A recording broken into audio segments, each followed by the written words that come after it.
Bismillahirrahmanirrahim. Alhamdulillahil qail fi kitabihil aziz.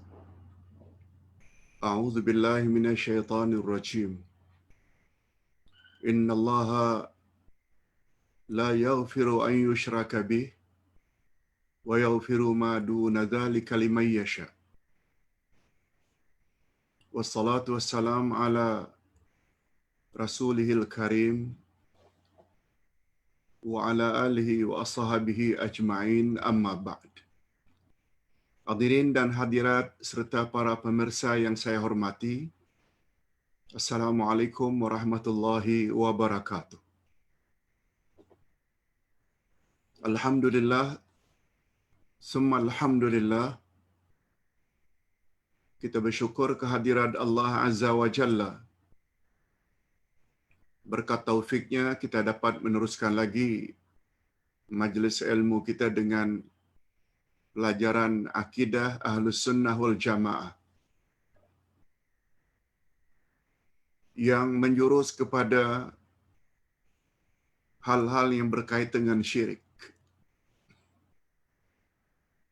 Dan lebih khusus lagi pembahasan kita pertama, sejarah munculnya syirik di atas permukaan bumi. Yang kedua,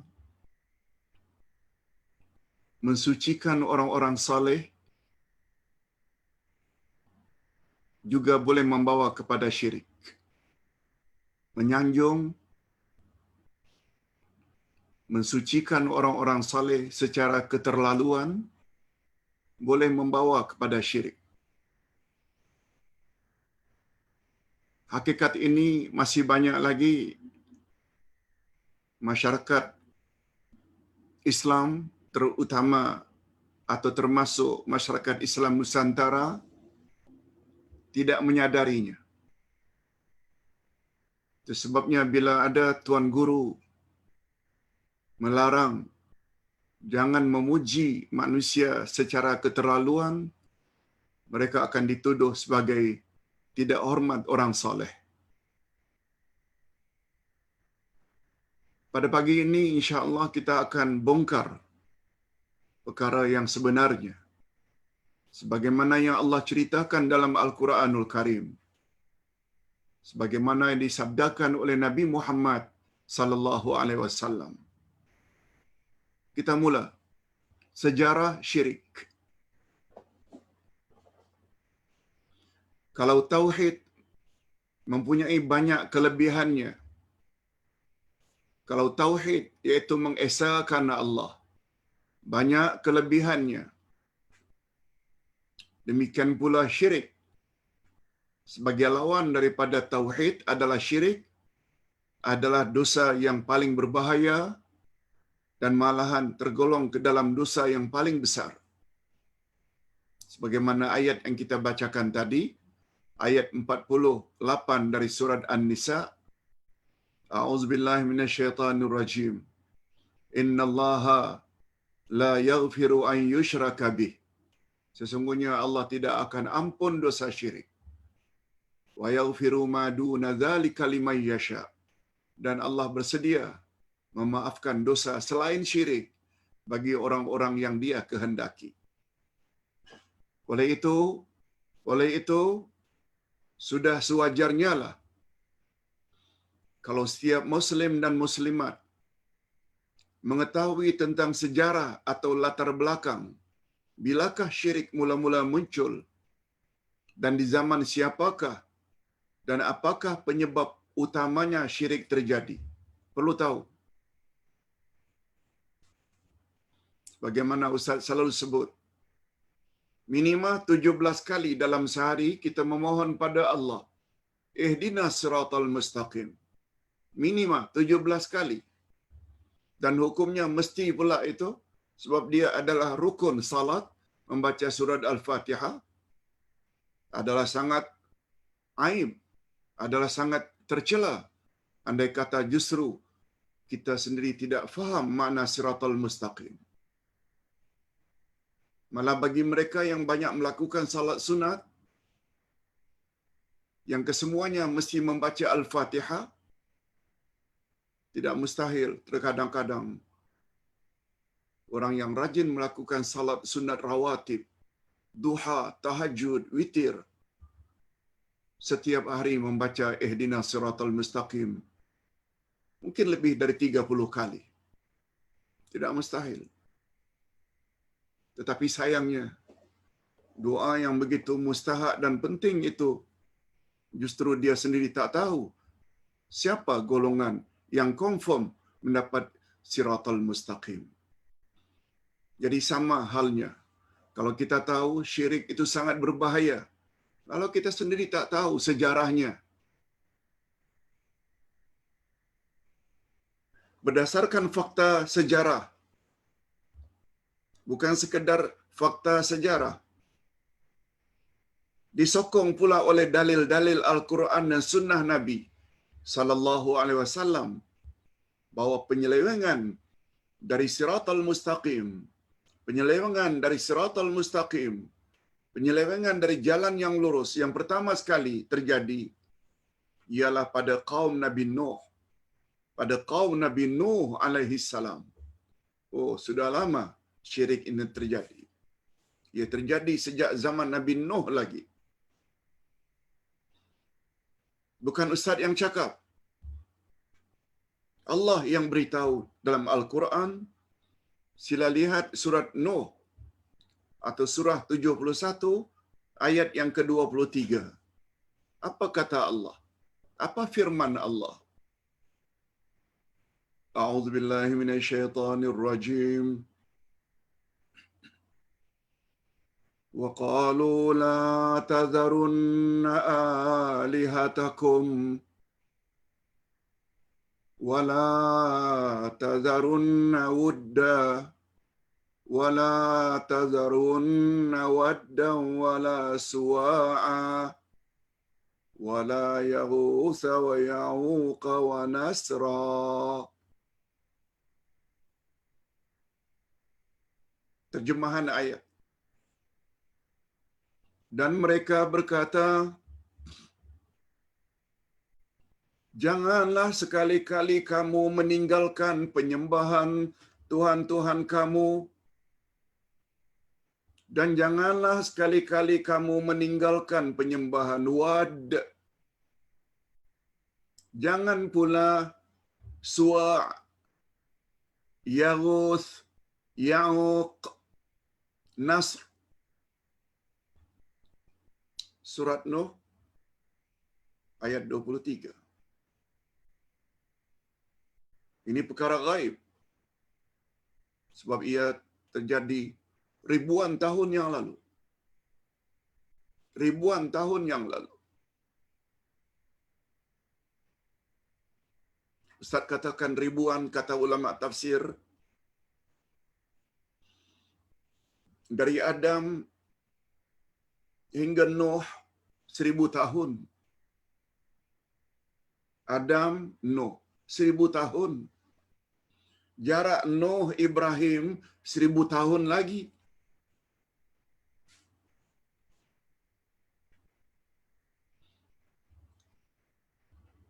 Ibrahim punya 2 anak, Ismail dan Ishak.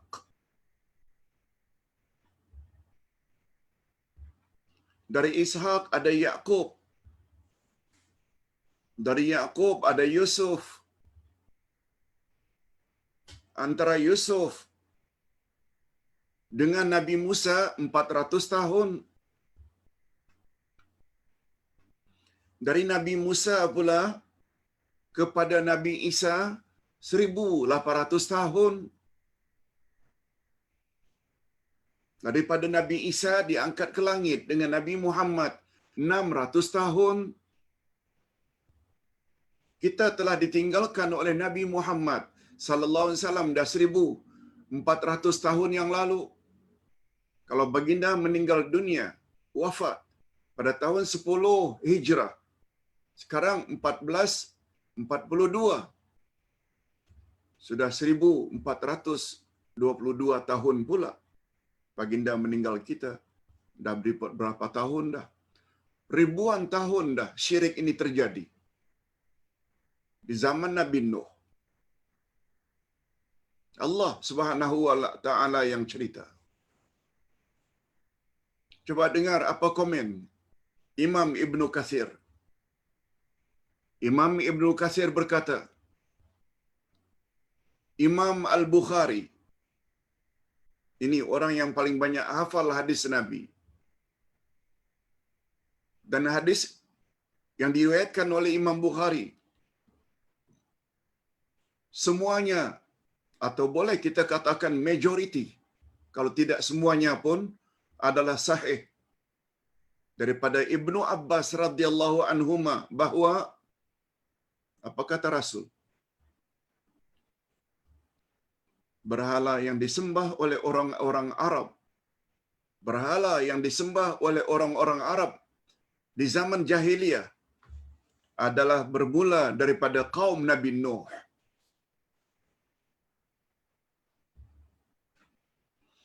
Sebagaimana kita sama-sama maklum, Nabi Ibrahim berhadapan dengan penyembahan berhala. Padahal Ibrahim 1000 tahun setelah Nabi Nuh. Semua kita tahu ayah atau pamannya Nabi Ibrahim pembuat berhala untuk disembah oleh kaum. Adapun berhala Wad disembah oleh kabilah Kalb di Daumatul Jandal. Berhala Suwa' disembah oleh kabilah Hudair. Berhala Yaghus disembah oleh kabilah Marad. Berhala Ya'uq disembah oleh kabilah Hamdan. Dan berhala Nasr disembah oleh kabilah Himyar. Kesemua nama-nama berhala tersebut, kesemua nama berhala tersebut asalnya adalah orang-orang yang saleh dari kaum Nabi Nuh alaihi salatu wassalam. Ini dia sejarah. Jangan buta sejarah. Buta sejarah kita akan hancur.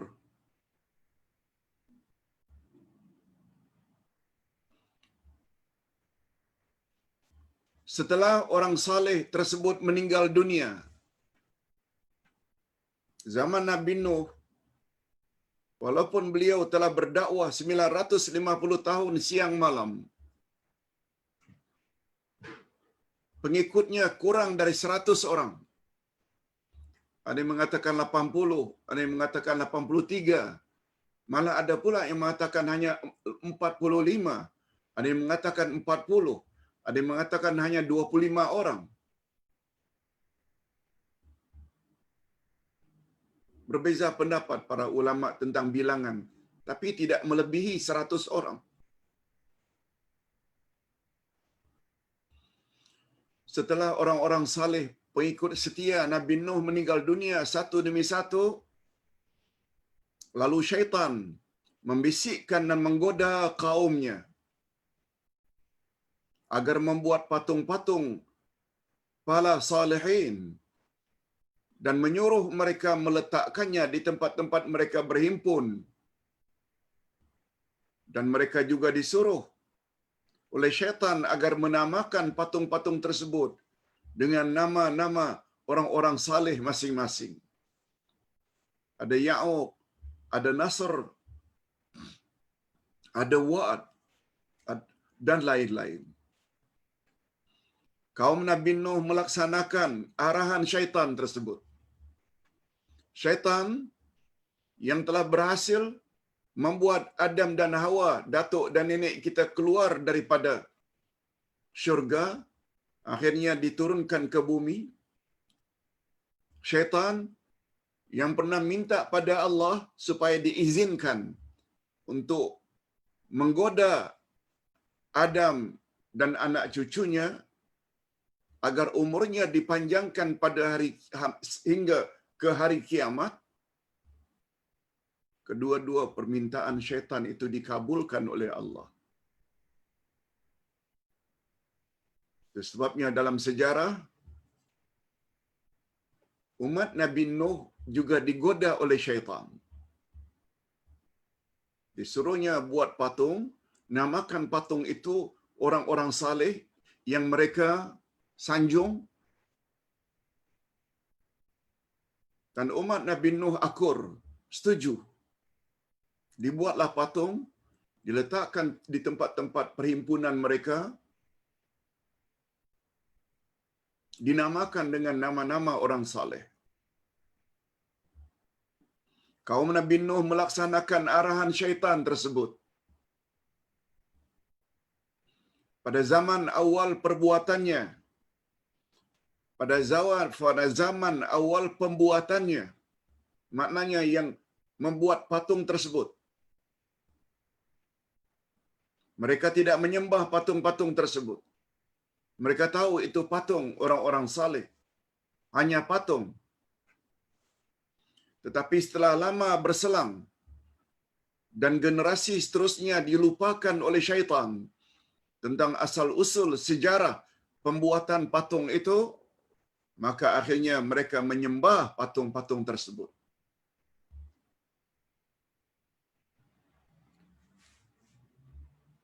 Jangan lupa ini sejarahnya.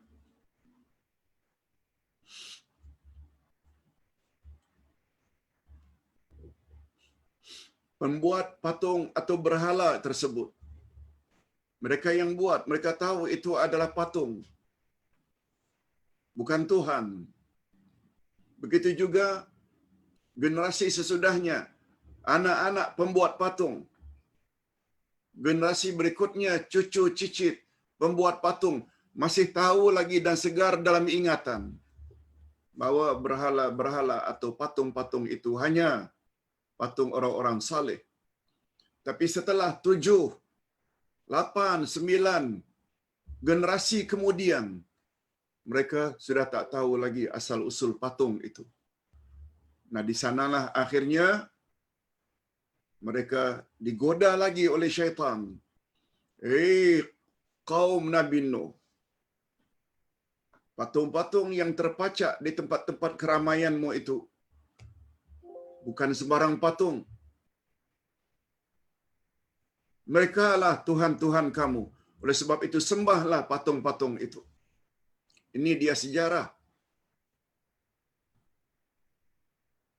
Dan menurut Ibnu Jarir, ini salah seorang ulama tafsir, dalam kitabnya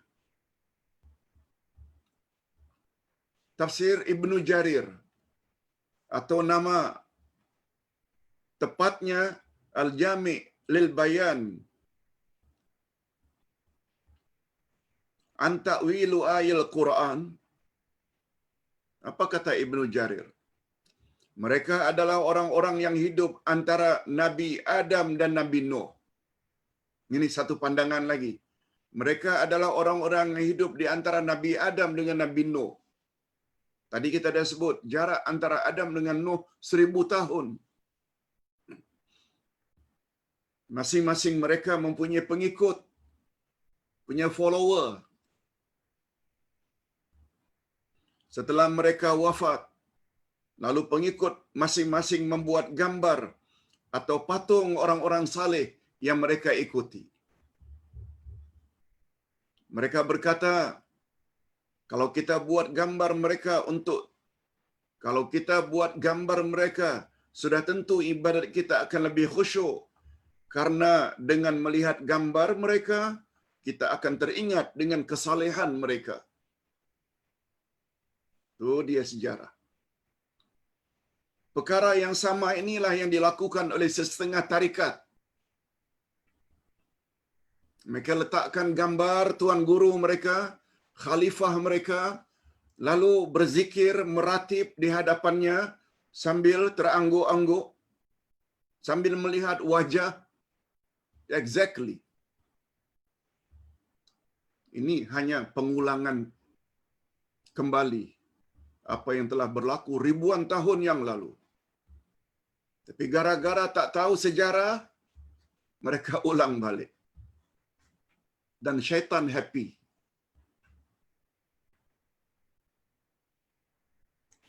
apa yang mereka dakwakan dengan melihat wajah atau gambar tuan guru membuat lebih khusyuk, itulah alasan yang sama yang digunakan oleh orang-orang zaman dahulu. Gara-gara tidak tahu sejarah, perbuatan yang sama berlaku lagi. Itu sebabnya mereka yang faham sejarah, jangan buat macam itu, jangan buat macam itu. Nah, bila kita tegur pula, kita dituduh dengan bermacam-macam tuduhan. Itulah tak sayang orang saleh, tak hormat orang saleh. Allahu Akbar. Puas kita menjawab. Itu sebabnya para jemaah sekalian,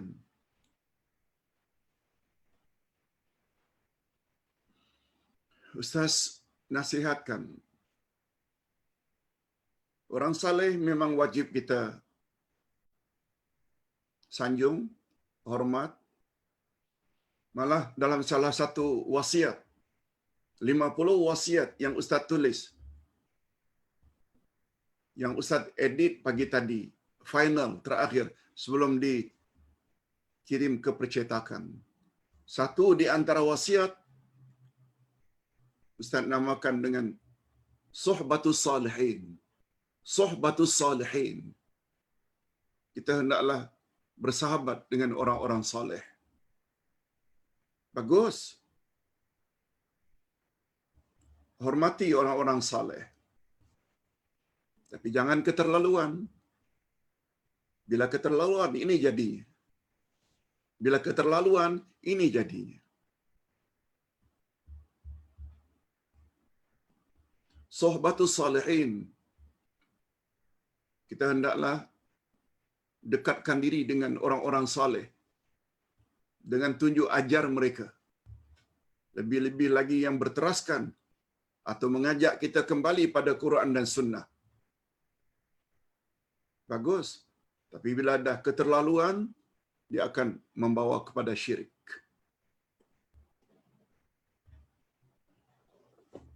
Kita teruskan. Inilah syirik atau penyelewengan akidah yang pertama terjadi di atas muka bumi. Ingat selalu. Inilah dia syirik.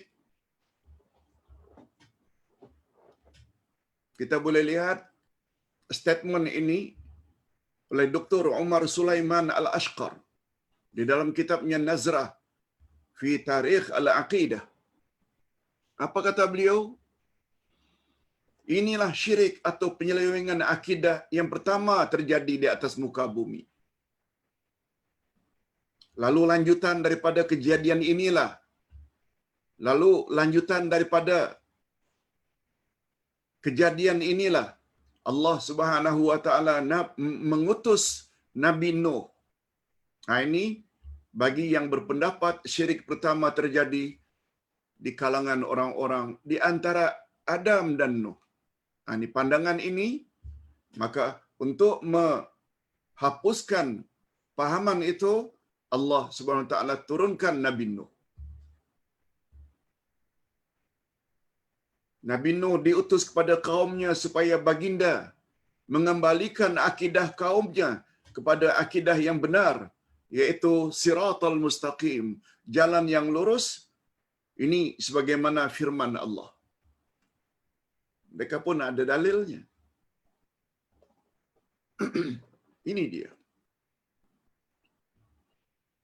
Allah Subhanahu wa taala berfirman, Inna arsalna Nuhan ila qaumih an anzir qaumaka min qabli an ya'tiyahum azabun alim. Qala ya qaumi inni lakum nadhirum mubin. Ani ibudullaha wattaquh wa ati'un. Sesungguhnya kami telah mengutus Nuh kepada kaumnya dengan memerintahkan apa Allah suruh agar Nabi Nuh sampaikan kepada kaumnya. Firman Allah, berilah kaummu peringatan sebelum datang kepadanya azab yang pedih. Nuh lalu menjawab, lalu berkata atas arahan Allah, hai kaumku, sesungguhnya aku adalah pemberi peringatan yang menjelaskan kepada kamu, yaitu sembahlah olehmu Allah, bertakwalah kepadanya, dan taatilah aku, kata Nuh. Surat Nuh ayat 1 hingga ayat 3. Ayat inilah yang Ustaz temui tadi pagi ketika membuat koreksi terhadap wasiat. Yang kedua, lihat, dari 50 wasiat, wasiat pertama Ustaz sebut, Islam agama yang hak. Itu dulu, kita perlu wasiat kepada anak cucu. Yang kedua, utamakan tauhid. Nah ini, dalam mengutamakan tauhid ini, Ustaz sebut, semua rasul yang diutus oleh Allah, tugas utama dan pertama adalah menyuruh agar umat masing-masing mentauhidkan Allah. Ini wasiat utama ini, mentauhidkan Allah.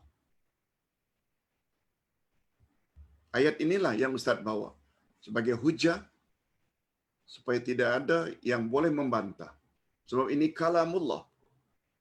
Nabi Nuh alaihi salatu wassalam menjalankan tugas menyampaikan perintah Allah kepada kaumnya dengan tabah, dengan sabar. Tahun demi tahun silih berganti. Namun tidak banyak dari kaumnya yang mematuhi dakwah tauhid dan seruan Nabi Nuh. Tak banyak. Oleh sebab itu hari ini, bila juga banyak manusia yang tidak hiraukan peringatan bahayanya tauhid, kita yang faham sejarah, kita boleh tabah. Sebab ini bukan berlaku sekarang saja. Dulu-dulu pun macam itu juga. Menurut Ibnu Abbas radhiyallahu anhuma, apa kata Abdullah Ibnu Abbas? Orang yang pakar Al-Quran di zaman Nabi. Jumlah pengikutnya Nabi Nuh hanya 80 orang. Ini satu pandangan. Menurut Ka'ab Al-Ahbar, bilangan mereka 72 orang. Dan ada pula yang berpendapat hanya 10 orang sahaja. 10 orang. Masa dakwah Nabi Nuh cukup panjang, yaitu selama 1000 tahun. 950 tahun. Lagi-lagi ini bukan cakap kita, bukan cakap kosong. Allah Subhanahu wa taala sendiri yang sebut. Dalam ayat 14 surat Al-Ankabut, surat yang ke-29, ayat yang ke-14. Allah menceritakan. Cuma masalah kita, mau percaya tak mau percaya. Itu saja.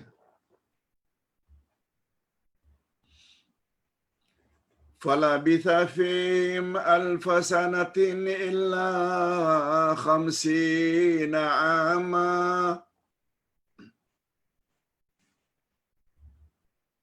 فَأَخَذَهُمُ الطُّوفَانُ وَهُمْ ظَالِمُونَ. Maka dia tinggal di antara mereka 1000 tahun kurang 50 tahun. 1000 kurang 50 tahun. Maknanya 950 tahun. Nuh tinggal bersama kaumnya. Maka mereka ditimpa banjir besar. Taufan. dan mereka adalah orang-orang yang zalim. Zalim karena tidak mau meletakkan sesuatu pada tempatnya. Ingat ya, zalim termasuk syirik termasuk zalim yang paling utama. Nabi bersabda, az-zulmu salasa. Zalim ada 3. Zalim yang Allah tidak akan ampun sama sekali, iaitu syirik. Yang kedua, zalim yang Allah bersedia memaafkannya jika Allah berkehendak, iaitu dosa-dosa besar kepada Allah selain syirik. Judi, berzina, minum arak, itu bukan syirik. Masih ada kemungkinan untuk Allah maafkan, walaupun orang tersebut tak sempat bertaubat. Zalim yang ketiga, zalim yang Allah berlepas diri, tak mau campur, iaitu zalim insan kepada insan yang lain. Itu maksudnya zalim. Jadi wajar kalau dikatakan kaum Nabi Nuh yang menyembah berhala, mereka telah berbuat zalim. Zalim yang paling berbahaya. Inilah yang digunakan oleh Luqman Al-Hakim ketika menasihati anaknya. Ya bunayya, la tusyrik billah, inna syirka la zulmun azim. Wahai anak, jangan buat syirik nak. Karena syirik itu adalah zalim yang amat besar. Zalim yang amat besar.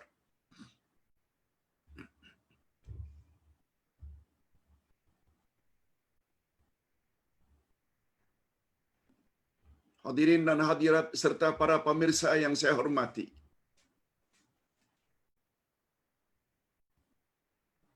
Allah Subhanahu wa taala berfirman,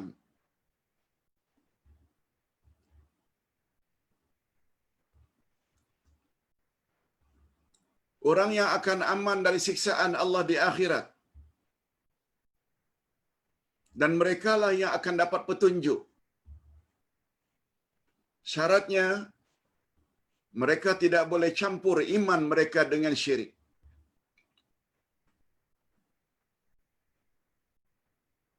Allah berfirman dalam surat Al-An'am ayat 85.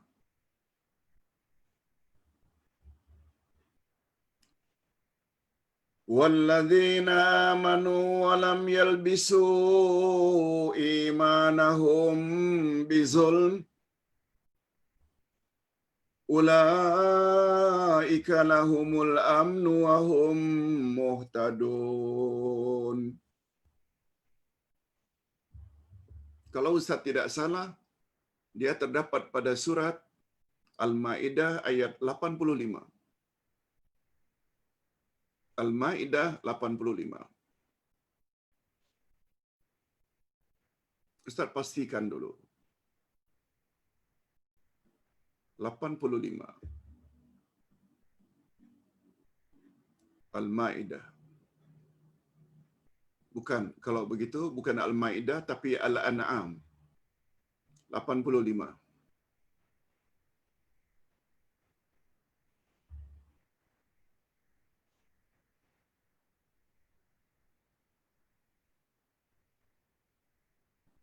Maaf, Al-An'am 82. 82. Ini supaya jemaah nanti kalau cari takut tak dapat. Dia Al-An'am ayat 82. Bukan Al-Maidah. Tapi Al-An'am. Memahami ayat ini juga sangat mustahak. Al-An'am 82. Apa kata Allah?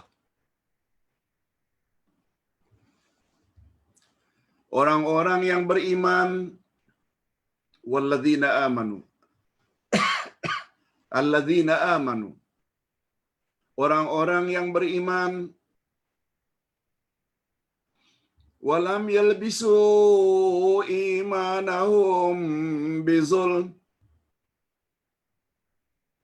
dan mereka tidak mencampur adukkan iman mereka dengan zalim, bizulmin.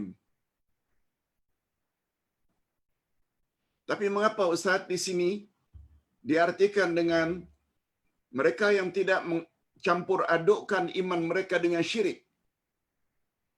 Zulm, zalim di situ diartikan dengan syirik.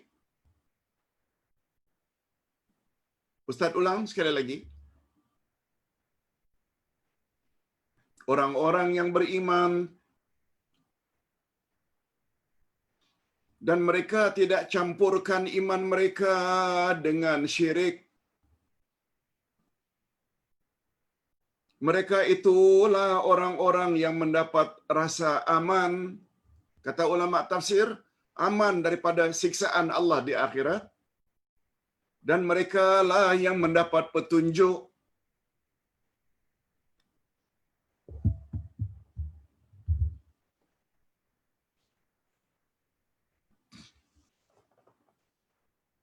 Ketika ayat ini turun, para sahabat bertanya kepada Rasulullah sallallahu alaihi wasallam, "Ya Rasulullah, ayat Quran menyebut orang-orang yang beriman lalu mereka tidak campurkan iman mereka dengan zalim.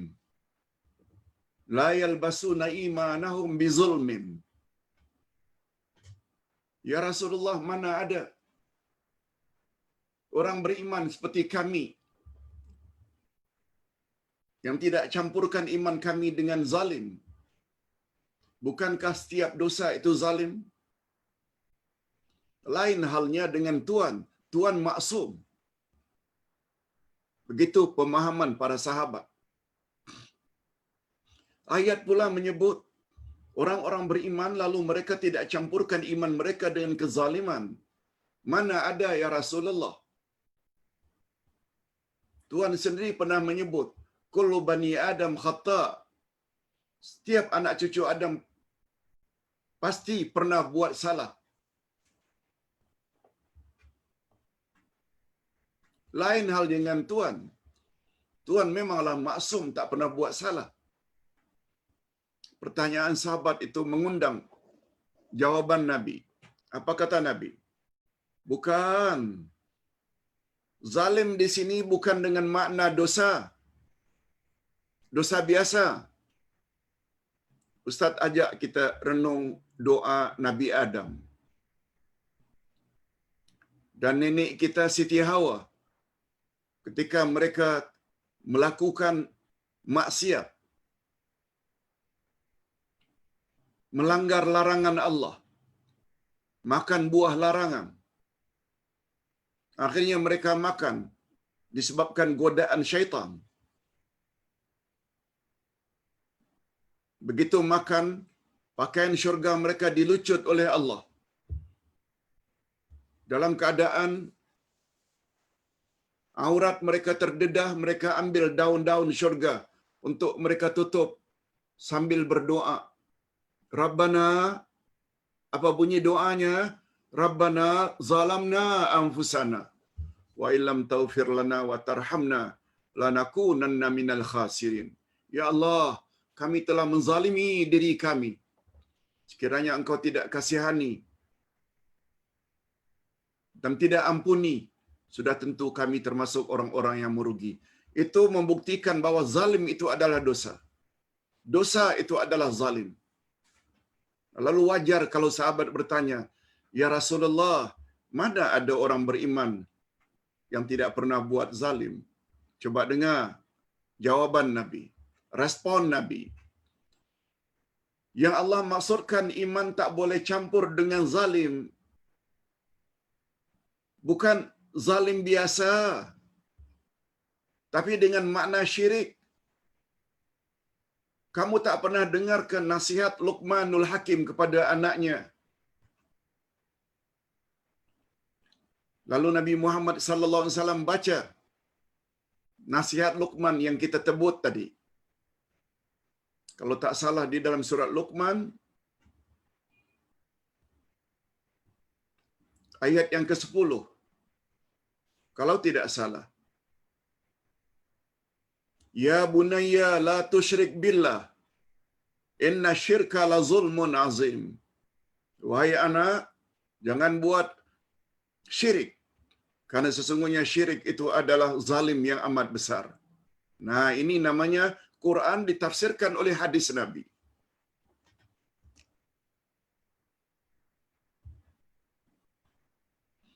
Penafsiran-penafsiran semacam ini sangat mustahak. Sebab berapa banyak dalam masyarakat kita orang yang banyak salat, puasa, zakat, rukun iman yang 6 semuanya percaya, iman pada Allah, malaikat, rasul, kitab, hari kiamat dan takdir. Percaya semuanya, beriman. Tapi pada masa yang sama juga pergi berulang-alik ke bomo, ke dukun, pakai tangkal, percaya angka tertentu, bulan tertentu bawa sial, tiarah, tawasul bid'ai, tamaim, masih lagi mereka gunakan. Itu membawa makna betul mereka beriman, tapi mereka telah campur baurkan iman mereka dengan syirik. Orang tersebut tidak akan aman dari siksaan Allah di akhirat nanti. Oleh sebab itu, berdoalah.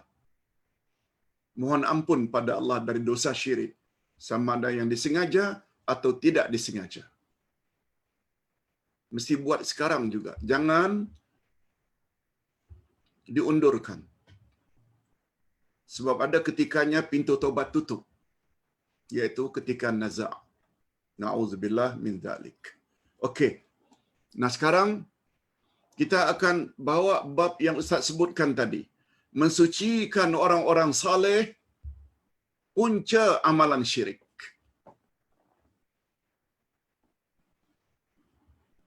Bukan Ustaz yang cakap. Ini semua pandangan para ulama yang berteraskan ayat-ayat Quran dan hadis Nabi sallallahu alaihi wasallam sebagaimana yang kita ceritakan tadi di atas.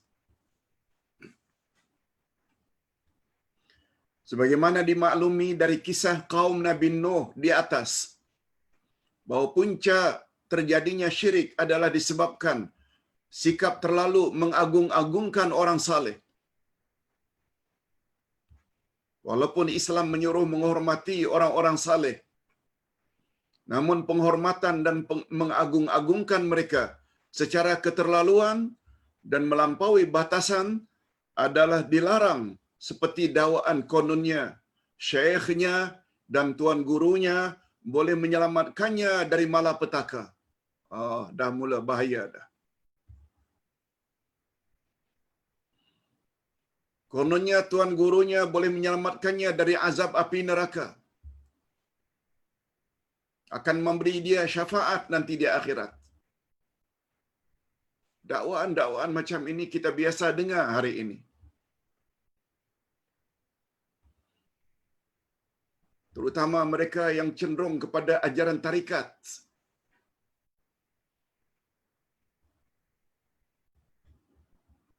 Ada orang yang tidak suka dengar berita ini. Sebab Ustaz baca balik komen orang-orang di dalam Facebook, mana mungkin tanpa tarikat, mana mungkin kita dapat beribadat dengan betul.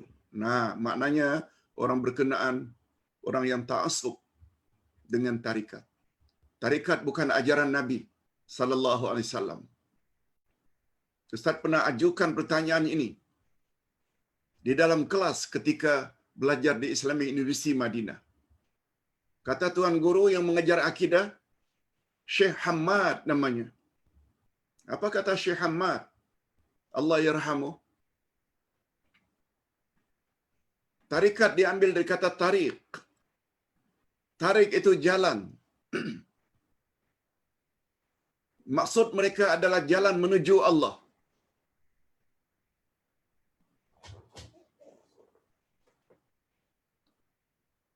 Cuma kata guru Ustaz, at-tariqu tariqan. Tarik ada dua. Jalan ada dua menuju Allah. Menuju Allah ikut jalan Rasulullah. Menuju Allah ikut jalan bukan dari Rasulullah. Bila anda mendekatkan diri kepada Allah ikut jalan Rasulullah, yes, benar, itu jalan yang betul.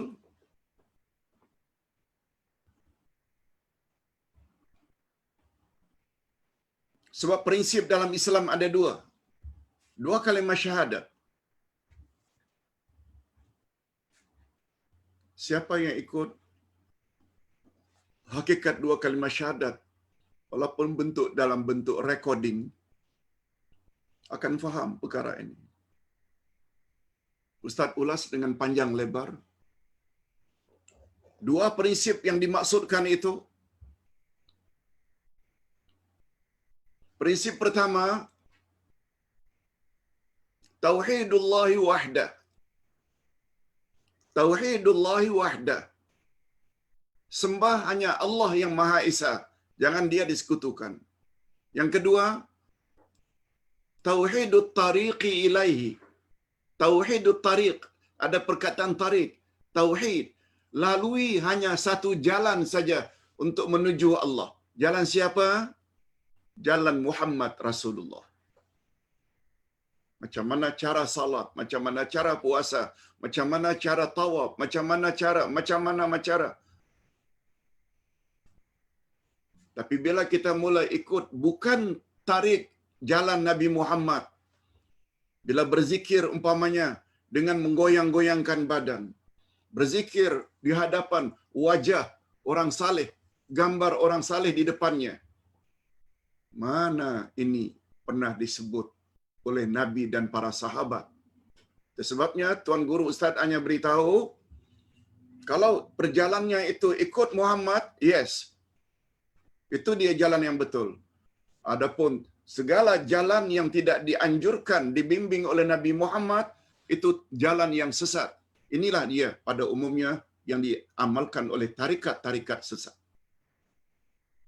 Seperti pertanyaan semalam, boleh tak Ustaz kita berzikir sambil menari-nari? Apa yang kita tahu, itu adalah amalan Yahudi. Mengangguk-anggukkan. Minta maaf. Masih ingat kaedah yang Ustaz pernah sebut beberapa hari yang lalu? Dalam Islam, ada dua prinsip. As-salabah fil aqidah, solid, tegas dalam akidah, wal muruna fil ibadah. Dan kita hendaklah fleksibel dalam bab kita beribadat. Khasnya dalam masalah-masalah cabang. Ada yang pakai kunut, ada yang tak pakai kunut. Kita hendaklah betul ansur. Hormati. Ada yang usalli, ada tak usalli. Ada yang gerak-gerak jari terus-menerus, ada sekali-sekala.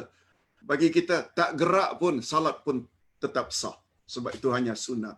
Itu maknanya al-muruna dalam hal-hal muamalat. Tapi dalam akidah, kita kena tegas. Apa sebab tegas? Menyimpang sedikit saja syirik, hancur. Itu sebabnya ada istilah solid, tegas dalam masalah akidah. Kalau itu syirik, katakan saja syirik. Orang suka, tak suka, itu masalah mereka. Tapi dalam bab fiqh, kita hendaklah bertolak ansur. Bertolak ansur, siapa yang mau mengamalkan macam ini, silakan. Macam ini, silakan. Yang penting ada dalilnya. Dari Nabi SAW. Kita teruskan. Walaupun Islam menyuruh menghormati orang-orang saleh.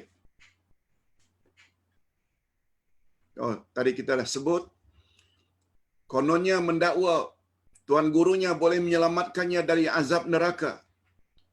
Tuan gurunya boleh memberinya syafaat atau pertolongan nanti di akhirat. Tuan gurunya boleh menyampaikan hajatnya kepada Allah dan lain-lain. Sebenarnya keyakinan seperti ini adalah syirik.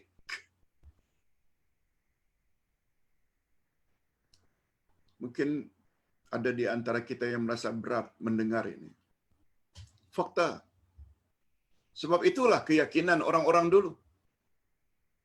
Dan inilah punca terjadinya syirik di muka bumi. Sebagaimana dijelaskan sendiri oleh Allah Subhanahu wa taala tentang kaum Nabi Nuh di atas. Ustaz bukan reka-reka cerita. Sekedar nak mendedahkan saja. Bagi yang mau menerima, alhamdulillah. Bagi yang susah menerima, tanggung sendiri nanti di akhirat. Orang-orang musyrikin Makkah. Ini kita bawa kisah ketika Nabi Muhammad sallallahu alaihi wasallam diutus kepada orang-orang musyrikin penyembah berhala di Makkah. Orang-orang musyrikin Makkah tidak mengakui bahawa mereka menyembah atau beribadat kepada berhala. Tetapi mereka hanya mengatakan mereka berbuat demikian semata-mata agar sembahan-sembahan tersebut dapat mendekatkan diri mereka dengan Allah sedekat-dekatnya.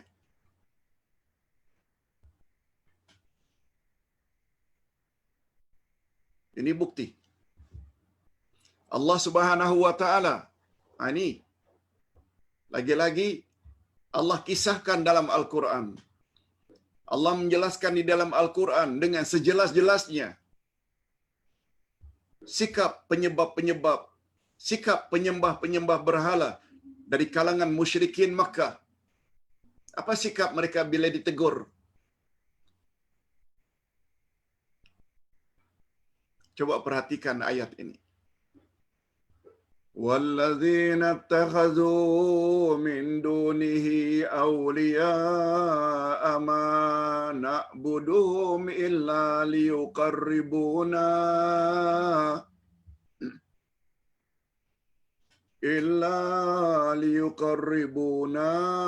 إِلَى اللَّهِ زُلْفَى. Dan orang-orang yang mengambil pelindung-pelindung selain Allah, mereka berkata, kami tidak menyembah mereka, melainkan supaya mereka mendekatkan kami kepada Allah dengan sedekat-dekatnya. Az-Zumar ayat 3. Kita tambah lagi, kalau masih ragu-ragu dengan ayat itu. وَيَعْبُدُونَ مِن دُونِ اللَّهِ مَا لَا يَضُرُّهُمْ وَلَا يَنفَعُهُمْ وَيَقُولُونَ هَؤُلَاءِ شُفَعَاؤُنَا عِندَ اللَّهِ. Dan mereka menyembah selain daripada Allah apa yang tidak dapat mendatangkan kemudaratan atau bahaya kepada mereka dan tidak pula kemanfaatan, dan mereka berkata mereka itu adalah pemberi syafaat kepada kami di sisi Allah. Surat Yunus ayat 18.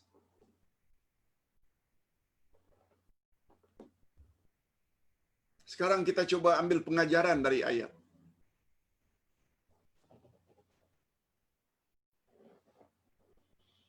Hadirin dan hadirat rahimakumullah.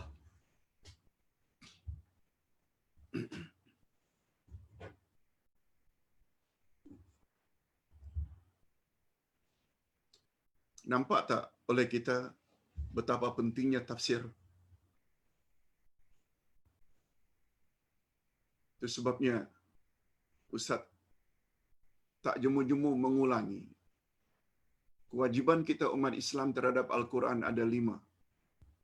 Al-imanu bihi, beriman ia adalah kalamullah, yang benar semuanya, tak ada yang salah.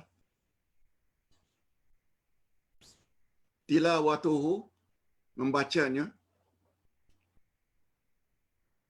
dengan tajwid yang betul.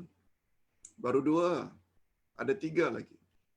Al-fahmu bihi, memahami apa yang kita baca. Itu sebabnya kita perlu kepada ilmu tafsir, tadabbur, terjemahannya. Terjemahan Quran pula ada 2, terjemah harfiah, literal translation. Satu lagi terjemah maknawiyah atau tafsir. Nah, setelah faham, apa lagi? Al-amalu bihi, mengamalkannya. Kita serlahkan dalam kehidupan sehari-hari. Kewajiban yang terakhir, tablighu ilal akharin. Inilah yang Ustaz sedang lakukan hari ini. Yaitu kewajiban yang kelima. Setelah kita beriman, baca, fahami tafsirnya. Malah Ustaz bukan hanya fahami untuk diri sendiri, Ustaz tulis. Dan alhamdulillah setakat ini sudah 17 juzuk. Andai kata tak sampai khatam pun, cucu-cucu yang belajar agama, Ustaz dah pesankan dan wasiatkan supaya sempurnakan sampai 30 juz. Sebagaimana dilakukan oleh orang-orang alim zaman silam. Antara lain tafsir Jalalain. Bukan 1 orang, tapi 2 orang. Bukan saja faham untuk diri, tapi kita tulis. Nah, dengan tulisan itu kita sebar-sebarkan. Mudah-mudahan hadirin dan hadirat ini bermanfaat dan berfaedah kepada orang yang memenuhi kelima-lima syarat tadi. Tak usah bimbang. Walaupun ilmu kita tak begitu banyak tentang Al-Quran, jangan bimbang. Ustaz selalu gunakan istilah dulu-dulunya. Better late than never. Terlambat lebih baik daripada tak sama sekali. Begitu kita sudah sadar, taubat pada Allah terhadap kelalaian pada masa silam, berazam, seberapa yang dapat, semua yang kita belum tahu itu akan dimaafkan oleh Allah. Berbeza dengan orang, sudahlah tak tahu, tak mau dengar lagi, tak mau tambah ilmu lagi. Minta maaf. Minta maaf kalau Ustaz sebut perkara ini bukan bermaksud merendah-rendahkan, no. Allah saja yang tahu. Tapi anggap sajalah sebagai motivasi. Sebagai pembangkit semangat. Mari kita belajar, mari kita belajar. Itu sebabnya Ustaz sangat heran kalau ada di antara kita yang suka dengar ceramah-ceramah, oh kata guru anu amalkan ini, pasti kamu akan dapat begini. Amalkan ini, pasti kamu akan dapat mimpi jumpa Rasul. Dan ini pasti akan begini. Allahu Akbar. Mengapa sibukkan dengan hal-hal yang semacam itu, yang tak begitu penting? Mengapa tak fokus saja kepada apa yang Allah Subhanahu Wa Taala suruh? Segala ajaran-ajaran yang dibawa oleh Rasul yang boleh membawa kita ke syurga, tak terbuat kita balu kalau kita ingin buatkan. Mengapa nak cari-cari yang tak ada sumbernya? Selalu ditanya tentang selawat. Subhanallah. Diajar oleh Nabi selawat ada 5, 6, 7 macam. Mengapa kembali pada selawat yang tidak ada dasarnya dari Nabi? Minta maaf. Ustaz kalau sampai bab ini kadang-kadang terpaksa meletih sedikit. Mudah-mudahan hadirin dan hadirat serta para pemirsa memahami maksud Ustaz. Ikhlas supaya kita sama-sama layak masuk syurga Allah Azza wa Jalla. Amin. Ya Rabbal Alamin. Di antara kesimpulan yang dapat diambil dari ayat-ayat di atas, terutama dakwaan orang-orang kafir musyrikin Mekah. Kami bukan menyembah. Kami datang ke sini hanya supaya orang-orang saleh yang terkubur dalam kuburan ini menyampaikan hajat kami kepada Allah. Supaya mereka boleh dekatkan kami dengan Allah. Supaya mereka boleh beri syafaat dan pertolongan pada kami di akhirat nanti. Coba kita tengok. Sama tak komen dengan orang akhir zaman? Mudah-mudahan bukan kita lah. Mudah-mudahan bukan kita lah. Pertama, penyembah berhala dan penyembah kuburan di zaman jahiliyah tidak mengaku bahawa mereka telah menyembah berhala atau kuburan. Tak mengaku. Walaupun dalam realitinya, mereka memang menyembah berhala. Allah yang sebut. Tapi mereka menolak. Yang jadi ukuran kata-kata mereka ke atau kata-kata Allah. Yang kedua, mereka hanya mendakwa bahawa berhala yang pada hakikatnya adalah simbol orang-orang saleh itu dapat mendekatkan diri mereka kepada Allah dan mampu kononnya memberi mereka syafaat di akhirat nanti. Dakwaan yang serupa sama betul dengan dakwaan orang akhir zaman. Mudah-mudahan bukan kita lah. Yang ketiga, Allah Subhanahu wa taala tetap mengatakan mereka adalah penyembah-penyembah selain Allah. Berhala orang saleh walaupun mereka menafikan perbuatan tersebut. Kita tidak dengar cakap siapa. Kalau Allah yang cakap, itu syirik. Walaupun mereka menafikan. Yang jadi ukuran adalah ucapan Allah.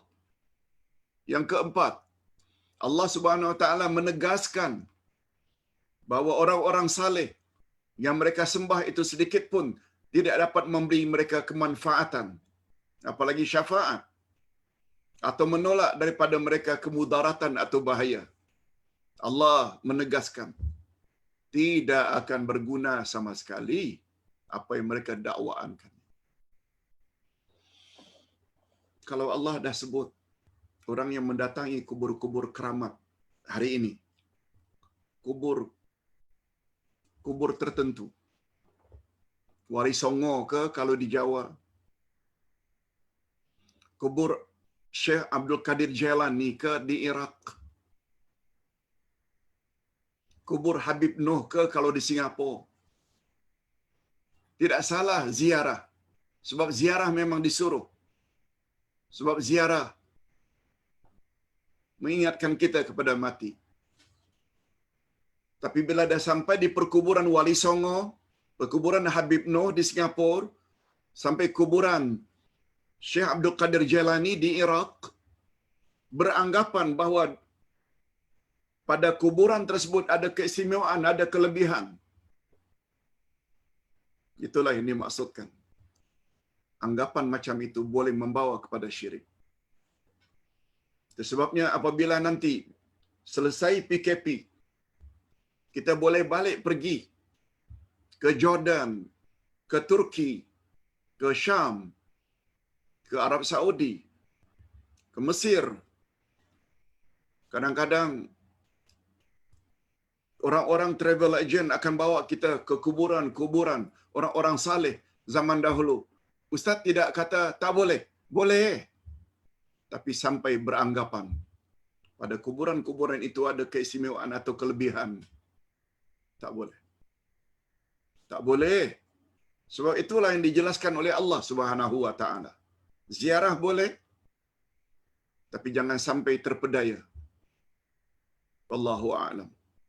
Nah, sekarang kita sampai ke satu pembahasan. Pembahasan tersebut yaitu istilah tidak merubah hakikat. Istilah tidak merubah hakikat. Itu sebabnya Ustaz tulis di bawah, al-ibrah bil haqa'iq la bil asma'. Yang menjadi ukuran itu adalah hakikat sesuatu, bukan pada nama.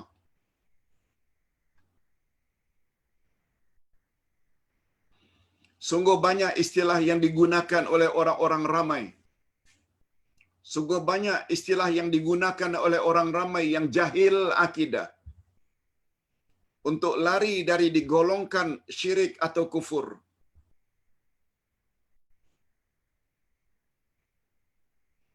Hakikat ini telah pun terjadi sejak awal kemunculan Islam lagi. Gunakan istilah. Termasuk istilah tarikat tadi. Tak akan sempurna awak kalau tidak masuk tarikat. Istilah dari mana itu? Yang datang dari Nabi itu syara', bukan tarikat. Kita mesti ikut syariat Nabi Muhammad sallallahu alaihi wasallam. Itu sebabnya Arqam menamakan diri mereka Tarikat Muhammadiyah. Oh, banyak orang tertipu dengan adanya Muhammadiyah, maknanya itulah jalan Nabi Muhammad. Padahal syahadat mereka saja menyebut-nyebut tentang Ali, Fatimah, Hasan dan Hussein. Sampai hari ini ada segelintir dari kalangan pengikut setia Arqam beranggapan bahawa Abuya belum meninggal dunia lagi. Beliau hanya ghaib saja. Subhanallah. Maha suci Allah. Itu sebabnya salah satu wasiat 50 yang Ustaz tinggalkan, topiknya jangan ta'assub. Maknanya jangan fanatik. Hadirin dan hadirat rahimakumullah. Mereka yang menyembah berhala enggan mengakui bahawa mereka menyembah berhala. Tetapi mereka menggunakan istilah lain, iaitu agar orang-orang saleh yang mereka puja dapat mendekatkan diri mereka kepada Allah. Ini yang digunakan hatta oleh umat Islam hari ini. Agar orang saleh yang mereka puja itu dapat mendekatkan diri mereka kepada Allah dengan sedekat-dekatnya. Atau agar orang-orang saleh tersebut dapat memberi mereka pertolongan atau syafaat di akhirat nanti.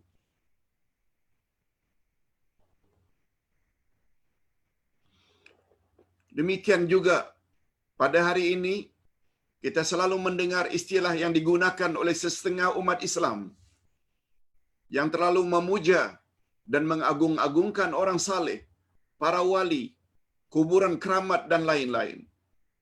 Mereka menggunakan istilah tabarruk. Tabarruk maknanya memohon berkat. Tawasul, menjadikan orang saleh atau wali sebagai perantaraan. Syafaat, mengharap agar orang saleh menolongnya di akhirat nanti. Dan lain-lain istilah lagi. Sebenarnya istilah-istilah tersebut sedikit pun tidak dapat merubah hakikat sesuatu. Islam telah menetapkan satu kaedah. Tolong ikuti. Al-ibratu bil haqa'iq la bil asma. Kayu pengukur sesuatu adalah berdasarkan hakikat, bukan berdasarkan nama. Ustaz buat contoh. Kita dihidangkan oleh kawan kita segelas minuman. Minuman tersebut berbuih.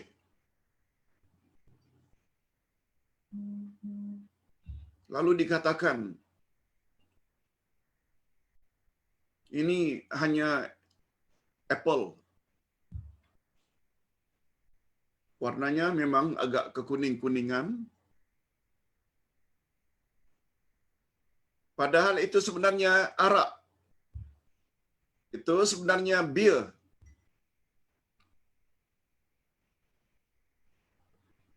Bila kita minum, dan memabukkan, walaupun apa awak namakan minuman itu, dia tetap haram.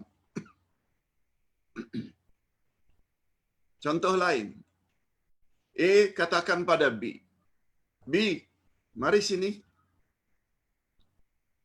Sudah B dekat, lalu A kata, kita bukan mengumpat ya tentang C.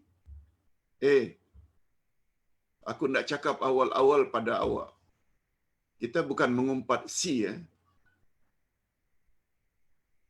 Cuma nak cakap hal saja. Cuma nak cakap hal saja tentang C. Lalu dia pun cerita tentang keburukan dan keaiban C. Istilah yang dia gunakan, kita hanya cakap hal C. Itulah dia mengumpat. Sebab Nabi Muhammad sallallahu alaihi wasallam bersabda, apa kata Nabi? Atadruna haqiqatal muflis? Tahu tak kamu apa? Maaf. Atadruna mal ghibah? Atadruna mal ghibah? Tahu tak kamu apa itu mengumpat?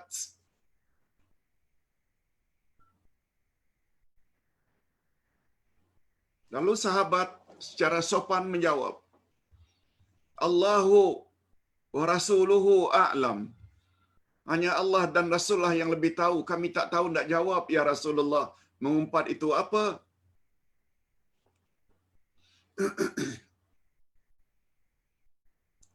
Lalu Rasulullah explain. Zikruka akhaka bima yakrah. Mengumpat ialah engkau menceritakan keaiban seseorang kepada rakanmu yang jika dia dengar apa yang kamu ceritakan tentang dirinya, jika dia dengar, dia marah.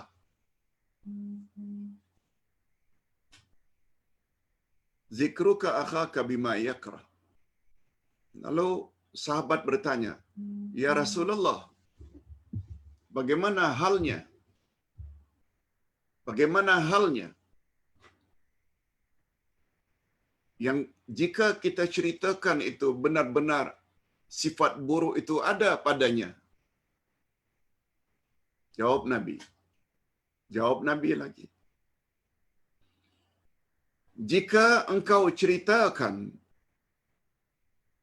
kepada seseorang aib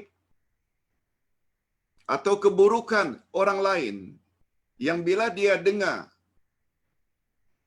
bila engkau ceritakan pada orang lain tentang seseorang, keburukannya, yang keburukannya memang ada pada dirinya, itu yang namanya mengumpat. Tetapi bila kau ceritakan pada rakanmu tentang seseorang, keburukan seseorang yang kamu reka-reka saja, padahal keburukan itu tak ada pada dia, itu namanya buhtan. Buhtan ini, bahasa kita, harian kita, fitnah. Maknanya kita mereka-rekakan kisah yang sebenarnya tidak ada pada orang tersebut. Lalu kita pula gunakan, kita bukan mengumpat ya, kita hanya gunakan, kita hanya hendak menceritakan hal saja. Ini yang dimaksudkan, yang menjadi ukuran itu bukan adalah istilah, tetapi yang menjadi ukuran adalah hakikat sesuatu. Mudah-mudahan hadirin dan hadirat dapat memahami maksud Ustaz. Sebagai contoh mudah dalam hal ini, ialah semua minuman yang memabukkan adalah haram diminum tanpa mengambil kira apakah jenamanya. Yang menjadi ukuran dalam hal ini ialah hakikatnya. Ia minuman yang memabukkan, bukan terikat pada nama-nama yang bermacam-macam. Namanya Guinness Stout ke, namanya Carlsberg ke, namanya beer ke, namanya itu bukan ukuran. Nama itu bukan ukuran. Walaupun dia namakan ini Coca-Cola, tapi bila kandungannya memabukkan, tetap haram.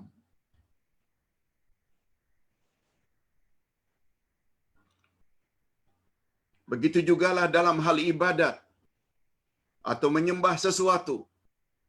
Ta'rif atau istilah ibadat bukanlah sesuatu yang boleh diserahkan kepada pendapat atau pandangan manusia, tetapi ia sangat terikat dengan ketentuan yang telah ditetapkan oleh Allah dan Rasul-Nya. Orang-orang musyrik pada zaman silam, mereka beribadat dan mempunyai sembahan yang bermacam-macam. Sehingga mereka ada yang menyembah berhala, ada yang menyembah para nabi, ada yang menyembah orang-orang saleh, ada yang menyembah pohon atau batu, ada pula yang menyembah selain itu, api umpamanya. Mereka tidak menyembah sembahan yang sama. Allah Subhanahu wa taala telah mengkufurkan mereka. Allah telah mengkafirkan mereka semuanya, sehingga mereka memasuki agama Islam dan beribadat hanya kepada Allah yang Maha Esa dan mengikuti cara yang dibimbing oleh para rasul yang diutusnya. Allah dalam hal ini berfirman. Ini dia firman Allah. Surat Ali Imran ayat 80. وَلَا يَأْمُرَكُمْ أَن تَتَّخِذُوا الْمَلَائِكَةَ وَالنَّبِيِّينَ أَرْبَابًا أَيَأْمُرُكُمْ بِالْكُفْرِ بَعْدَ إِذْ أَنْتُمْ مُسْلِمُونَ. Dan tidak wajar pula baginya menyuruhmu menjadikan malaikat dan para nabi sebagai Tuhan. Apakah patut dia menyuruhmu berbuat kekafiran di waktu kamu sudah menganut agama Islam? Allah tanya, apakah wajar Rasul itu menyuruh agar kamu berbuat syirik?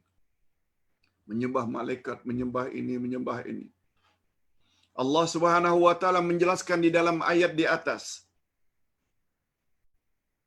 bahwa Rasul tidaklah patut menyuruh umatnya menjadikan para malaikat dan para nabi sebagai Tuhan mereka. Tidak patut. Selanjutnya Allah SWT menegaskan bahawa perbuatan menyembah malaikat dan nabi itu sebagai perbuatan kufur. Yang dimaksudkan dengan menjadikan malaikat dan nabi sebagai Tuhan di sini, tidak semestinya menjadi mereka sujud dan rukuk kepada malaikat dan nabi.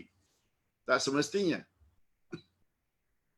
Tetapi sudah tergolong ke dalam menyembah atau beribadat kepada mereka jika memohon pertolongan dan meminta perlindungan kepada malaikat daripada malapetaka, atau memohon kepada para nabi setelah mereka wafat. Itu sebabnya kita selalu ingatkan, andai kata nanti kita pergi umrah ke atau haji sampai di Madinah, tolong jangan minta-minta kepada Nabi di atas kuburan Nabi sallallahu alaihi wasallam. Itu maksudnya. Sebab ibadat, sebab doa adalah ibadat. Yang mengherankan kita, ada setengah-setengah ustaz yang menganjurkan sangat supaya kamu mendapat ampunan daripada Allah, jangan lupa sampai di Madinah mohon, sebab Nabi boleh sampaikan permohonan kita kepada Allah. Syirik hukumnya. Yang ceramah ini bukan sembarang orang.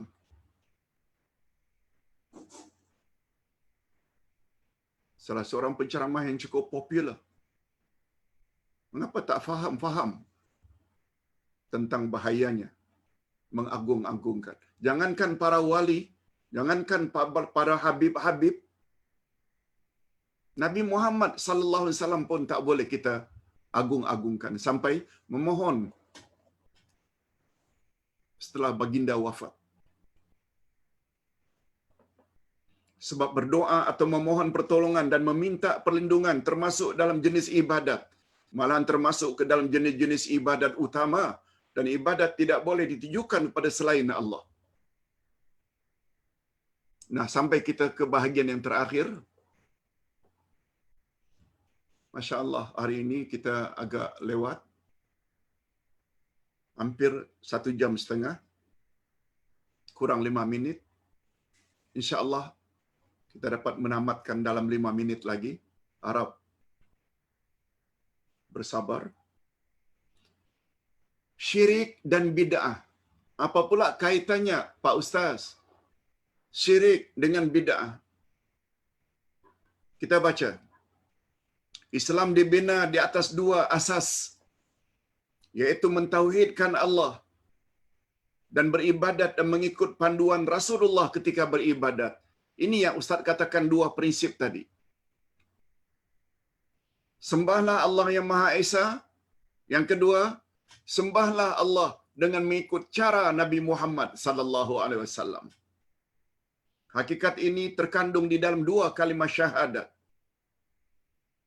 Jika umat Islam terlibat dengan syirik, itu berarti tauhidnya rosak. Dan jika ia beribadat mendekatkan diri kepada Allah, tidak mengikut cara Rasulullah sallallahu alaihi wasallam, itu bermakna ia telah terlibat dengan bid'ah. Dengan kata lain, syirik dapat merosakkan syahadat pertama, asyhadu alla ilaha illallah, dan bid'ah pula dapat merosakkan syahadat yang kedua, wa asyhadu anna Muhammadar Rasulullah. Itu sebabnya Ustaz minta kuliah hakikat dua kalimat syahadat perlu diikut dengan cermat. 19 siri saja, 19 siri saja. Minta maaf kalau bukunya belum dimiliki sebab sedang dicetak. InsyaAllah dalam seminggu dua ini akan ada buku tersebut. Hakikat dua kalimat syahadat.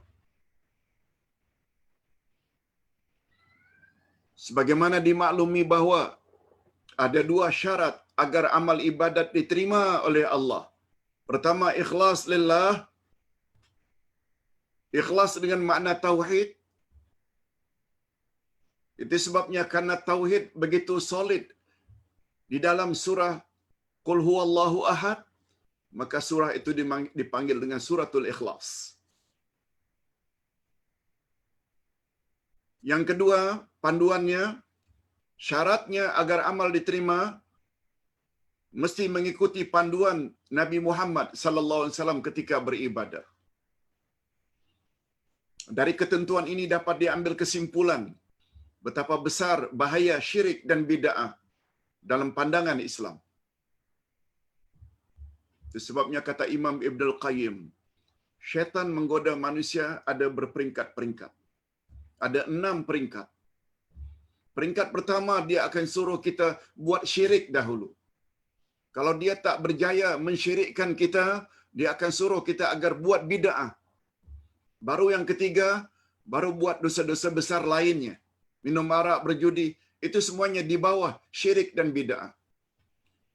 Kalau tak mampu syarat syirik, buat dosa besar, buat dosa kecil pula sagair. Begitulah.